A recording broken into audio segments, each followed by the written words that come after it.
it's MK, and I am here with a May I Scraplift You lift, and today I am lifting Michele McCants, I apologize, and I picked this layout of hers from her Instagram account. All of her accounts and social medias will be listed down below, so you guys can go and check out all the other cool stuff that Michele makes throughout, her scrapbooking life. So I am going through all of the little bits and pieces that are left over from my 2005 Scrappin' on a Ship kit that we curated for the project that we did on the ship. These are all leftovers. I did add this wood grain piece of paper, and I went and cut out these postage stamped frames, or I should say just blocks from my All in Create set that I have. So that piece of paper was not left over from the kit. I also have these Vicky Bouton puffy stickers that were left over from the kit. Here's another close-up of the layout that I'm going to be lifting. I keep it on my desk so that way I can constantly look to it and all that, and it's not an electronic copy that may or may not go to sleep on me. So I always keep a copy. I've got a couple photos, a little bit more photos than what Michele uses, but I plan on using some of them as actual decoration rather than just photo. I did pick out this map paper that I'm thinking about using, not this side, but the other side. I have this blue paper here that I was thinking about matting my photos on. And then I also have this striped paper that I am not so sure if this is going to be the one that I pick or not. And then I included a white cardstock in my little page kit just because I usually include all of the white cardstocks, assuming that my base page is going to be white. Sometimes it turns into a pattern, just like this one. So I'm trying to use a striped pattern like Michele used, and I didn't seem to find one. So I am going to go ahead and pull out a brand new sheet of this manifest paper by Heidi Swapp Set Sail. Now this is an extra piece of paper. It is not a leftover from the kit. So I did add this piece of paper to my kit, and I told you guys on the first that I was going to let you know what was left over from the kit and what I'm adding to the kit. And so yes, this piece of paper plus the wood grain is what I'm adding. All right, so I'm going to go ahead and trim down all of my photos. I left this in here because I wasn't sure on how I was going to map my photos or anything. I did want to trim away the frame that comes on these professional pictures that you get from the cruise photographers. I don't know why they put a frame on there. I wish they would offer you guys, or everybody, the sailors, I wish they would offer them with the frame and then without the frame. It would be super uber nice. I would definitely pick without the frame every time. But we do have these frames, and so I just went ahead and I trimmed it down. I do have that little boat in the corner, left bottom corner, but I think I fixed that by covering them up with a photo. I don't remember yet.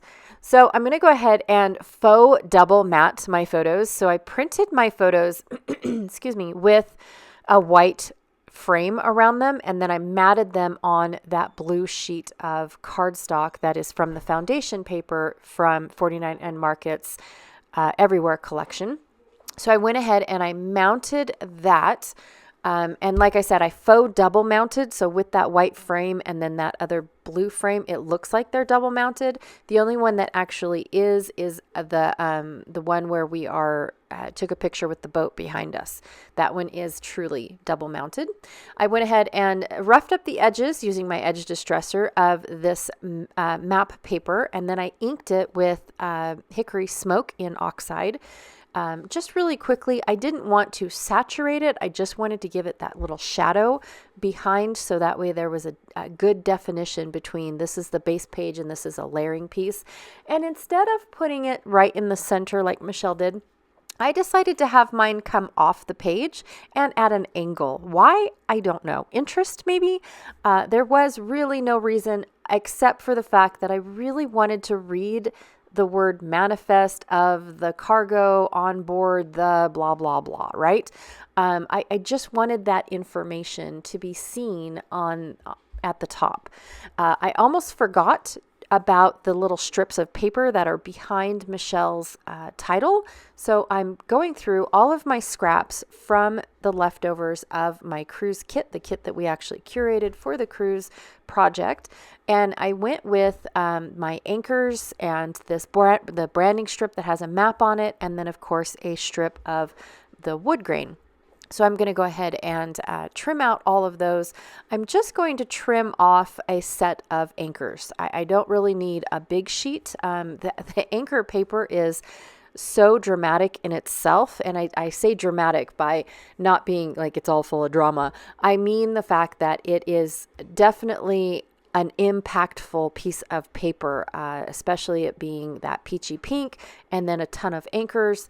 In all honesty, I don't have a clue how I would use that specific paper in its entirety. So throughout my album, I've used little strips of just the anchors going across.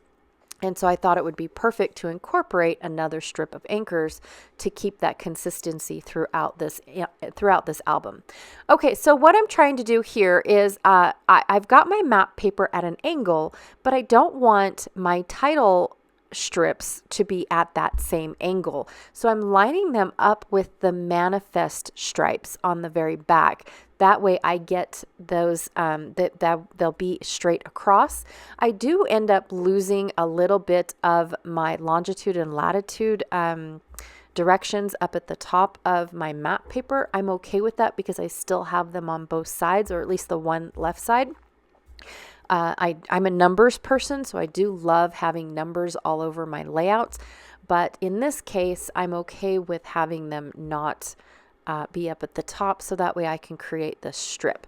I am going to have my anchors peeking out of the top of the strip instead of trying to figure out how they work with the strip. Just again for some more interest. Plus I knew I was going to have this boarding pass that was created by Debbie Doherty on our ship. She created these amazing boarding passes. Each one of them has our name on it, the dates of our cruise. I mean, they're phenomenal. They are really awesome little memorabilias and embellishments. And so I wanted that to be a part of my title. Instead of down with and lost within the photos. So what we have for the photos is, again, the boarding photo that we take with the professional photographers. And then we have pictures. Janet took the bottom picture, and then I don't remember who took the picture of the boat with the port off to the right side, but Janet did take the picture of the port, the closer that we got. And then we've got a cool picture as you're heading to the docks, to the ramps to get from the port to the dock or to the boat. They had these really cool brass or steel or some sort of awesome turtles playing in a band. I just thought it was super cool. So of course I wanted to grab that. I also took a picture of the Wayfinder screen on the ship that said that we were in Port Galveston and all that good stuff. We aren't cruising yet, but it will become a cruise day, or I should say night. And then, of course, we've got this little sign that says this way to the terminal and whatnot that I also wanted to use. So all in all, this is everything I wanted to put on my layout. Now, the only thing that I end up taking off of my layout, because I feel like it took away from Michelle's, was the Wayfinder. I thought, okay, I'm going to have another use for this Wayfinder. I'm going to take it off right now, and I will bring it back later, or if not at all. Because I don't need a Wayfinder for every layout, or I should say for every start of the day, although I like them because it's full of numbers. It tells me the temperature, it tells me the speed that we're going if we're cruising, it tells me I think there's even longitude and latitude on there. It tells me everything that I want to know about basically where we're going and what we're doing for that day. It's got the time on it. It's got the date on it. It's just full of numbers and information that I really like, even though it's probably not necessary. Okay, I also wanted to include this cool title that Vicki had on her puffy sheet that says the scenic route. And I thought, oh, this is so cool. I really like this because technically, instead of flying to all of these, I think we only ended up at one island, and then the rest of them were the coast of Mexico.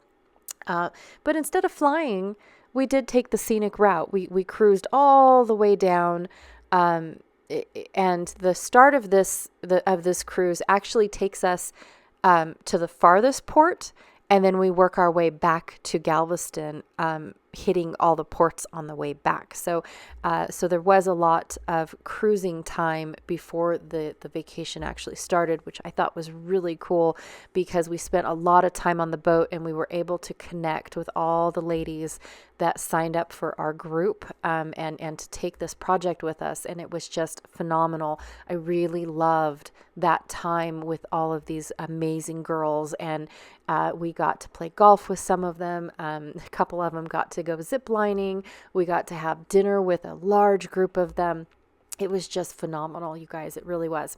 Okay, so that is my layout for today. I really enjoyed scrap lifting this layout from Michelle. I just loved the clean lines of it. I loved how many photos she got on it. It was just fabulous. Michelle, thank you so much for allowing me to lift you today. I really, truly appreciated it. Don't forget to check out everyone else that is playing along with me. I Scrap Lift You. And of course, thanks for letting me tell you guys all about Scrapping on a Ship 2025. As always, I will check you guys all later, and thanks. Bye.